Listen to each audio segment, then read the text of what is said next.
रिश्तों में शक और रिश्तों के अंदर इस प्रकार की जब बातें आती हैं, तब हम यूँ कह सकते हैं कि वो रिश्ता या तो लंबा टिक नहीं पाता या फिर उस रिश्ते के दरमियाँ कोई ना कोई ऐसी बात आ जाती है, जिस वजह से वो रिश्ता टूटने की कगार पे आ जाता है। हम आए दिन आंकड़े और हम आए दिन ऐसी क्राइम स्टोरी है, वो पढ़ते रहते हैं और ये क्राइम स्टोरी है जो लगभग इतने थाने हैं, वहाँ से एक ऐसी दिल दहला देने वाली घटना सामने आती है, जिनमें से चिन्हित करके हम आप तक है, जो वो रखते हैं। नमस्कार, आप सभी का स्वागत है आज की क्राइम कथा के साथ। आज की जो क्राइम कथा है, वो मैं श्री गंगानगर से ले रहा हूँ। श्री गंगानगर में होता ये है कि आप किस पर शक करेंगे, कितना शक करेंगे, ये बात अलग है।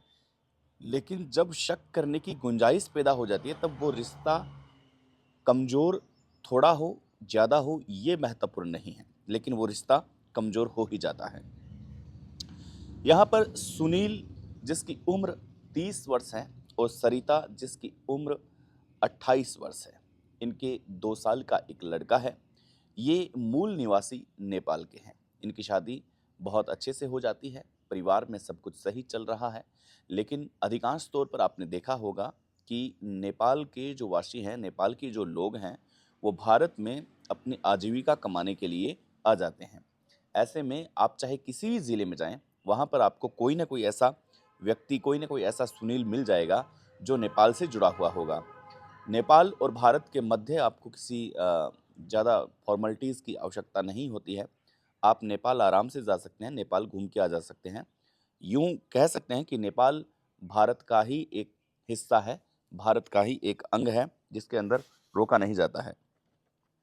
सुनील और सरिता दोनों एक-दूसरे से बेहद प्यार करते हैं और इस प्यार की निशानी है, जो उनके 1-2 साल के बेटे के रूप में आ जाती है। जब आजीविका कमाने के लिए नेपाल से निकलते हैं, तो फिर ये श्री गंगानगर में आके एक फैक्ट्री में काम लग जाते हैं। यहाँ पर उद्योग विहार है, जहाँ पर एक फैक्ट्री होती है, वहाँ पर ये काम करने लग जाते हैं। सुनील बहुत अच्छा काम करता है और सुनील की वजह से घर का सारा खर्चा है, वो चलता है। इधर सरिता है, सरिता टिफ़िन पैक करने का काम करती है। सरिता भी इस प्रकार का काम करती है कि वो हाथ बँटा सके अपने घर के साथ में, अपने परिवार के साथ में, उनकी आमदनी अच्छी खासी हो सके और कुछ पैसा है, जो वो पैसा बचा कर के वापिस अपनी कंट्री नेपाल ले जा सके। नेपाल की करेंसी और भारत की करेंसी में भी काफ़ी बड़ा फ़र्क है, काफ़ी बड़ा अंतर है। तो ऐसे में हम ये कह सकते हैं कि ₹2 कमाने के लालच के अंदर यहाँ पर दुगनी मेहनत कर ली जाए, तो नेपाल में अच्छी खासी ज़िंदगी है, जो बिता सकते हैं। लेकिन इन दोनों को प्यार की एक नज़र लग चुकी थी।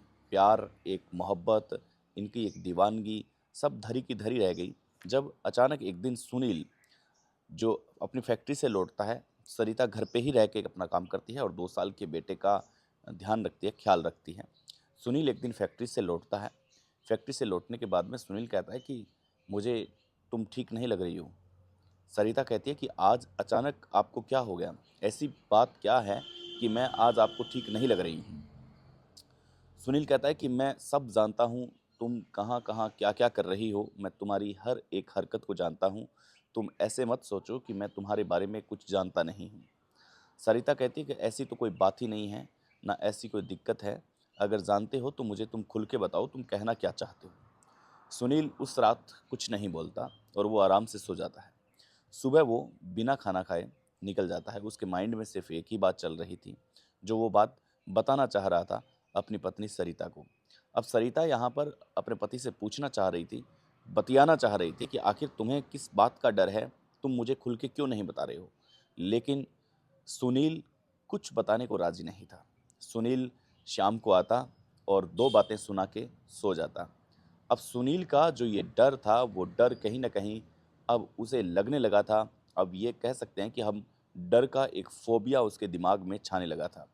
सुनील अक्सर शराब का आदी था, थोड़ा बहुत पीता था, लेकिन अब उसकी शराब की पीने की आदत ज़्यादा हो चुकी थी। सुनील अब रोज़ाना घर जाता, तो वो शराब की ओवर लिमिटेशन पार करके जाता। खाना खाता, खाना खाने के वक़्त उनकी लड़ाई होती, उनके झगड़े होते और झगड़ों के अंदर जो पड़ोसी हैं वो भी सुनते कि रोज़ रोज़ का इनका नाटक है, पता नहीं इस हंसते खेलते परिवार को आखिर क्या हो गया है। लेकिन सुनील के दिमाग में एक बात थी जो वो बताना चाह रहा था। सरिता भी पूछना चाह रही थी, लेकिन फिर भी सरिता को वो बात नहीं बता रहा था। अब बात यहाँ तक जब फैल जाती है तब आप समझ सकते हैं कि किस कदर हालात पैदा हो सकते हैं एक घर के, एक वातावरण के। वो खाना खाता, खाना खाते हुए गालियाँ निकालता, सोते हुए गालियाँ निकालता, यानी कि जब तक उसे नींद नहीं आती तब तक वो गालियाँ निकालता रहता। जैसे ही सूरज उगता, फैक्ट्री में जाने का उसका वक्त होता, तो वो बिना बताए उसको घर से निकल जाता। सरिता पीछे से आवाज़ लगाती रहती कि खाना खाकर जाएं, लेकिन उन दोनों के बीच में अब दूरियां काफ़ी बढ़ चुकी थी। अब इसका सॉल्यूशन शायद था नहीं, किसी के पास इसका सॉल्यूशन था नहीं। बुधवार को एक दोपहर को एक मामला दर्ज होता है। 21 अप्रैल को एक झगड़ा होता है, उसकी बात आती है सामने। 21 अप्रैल को जब वापस वो लौटता है अपनी फैक्ट्री से काम करने के बाद में, सरिता के पास आता है। सरिता को कहता है कि आज सुन तुम मुझे क्या दे रही हो और मैं तुमसे क्या ले रहा हूँ। सरिता कहती है कि हाँ, आप मुझे बताएं कि क्या दिक्कत है, क्या नहीं है। आज सुनील ने भयंकर रूप से शराब का नशा कर रखा था, शराब पी रखी थी, लेकिन शायद अब उसे इस बात का डर था कि जो वो बताने जा रहा है, अगर वो सच निकलती है तो फिर इसके बाद में हालात उसकी ख़राब हो सकती हैं। सुनील कहता है कि मुझे तुम पता है, मैं जब फैक्ट्री में चला जाता हूँ तो मेरी गैर मौजूदगी में तुम किस किस के साथ बात करती हो, यहाँ पर घर कौन कौन आता है, तुम गैर मर्द को अपने घर में बुलाती हो। सरिता सुन के हैरान रह जाती है। सरिता कहती है कि नहीं, आपको कोई गलत फहमी हुई है, ऐसा नहीं है। जिस प्रकार से मैं घर का छोटा मोटा काम कर रही हूँ, ऐसे में कोई भी व्यक्ति घर आता है तो वो आएगा है, आएगा, वो भला कैसे, बिजनेस कैसे होगा, काम कैसे होगा। सुनील कहता है कि ऐसे बिजनेस को करना नहीं है। सरिता कहती है कि तुम मेरे चरित्र पर शक कर रहे हो, तुम अब हद से ज़्यादा लिमिट क्रॉस कर रहे हो, ऐसा बिल्कुल नहीं है, तुम जैसा सोच रहे हो वैसा नहीं है।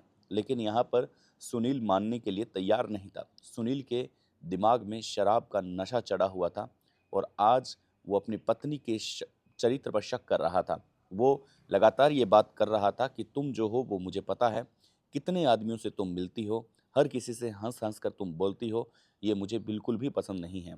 सरिता ये बात सुन के इसका विरोध जता रही थी कि ऐसा बिल्कुल नहीं है जैसा आप सोच रहे हैं।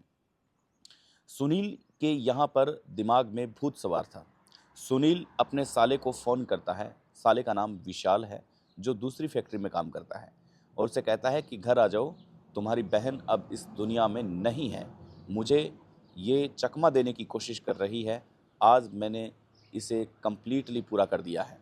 ऐसे में आप सोचेंगे तो हैरान रह जाएंगे कि सुनील अपनी पत्नी पर वार करता है और वार करने के साथ ही सुनील यहाँ पर सुनील अपनी पत्नी की ज़िंदगी को छीन लेता है और वो बेहोश होकर के गिर जाती है।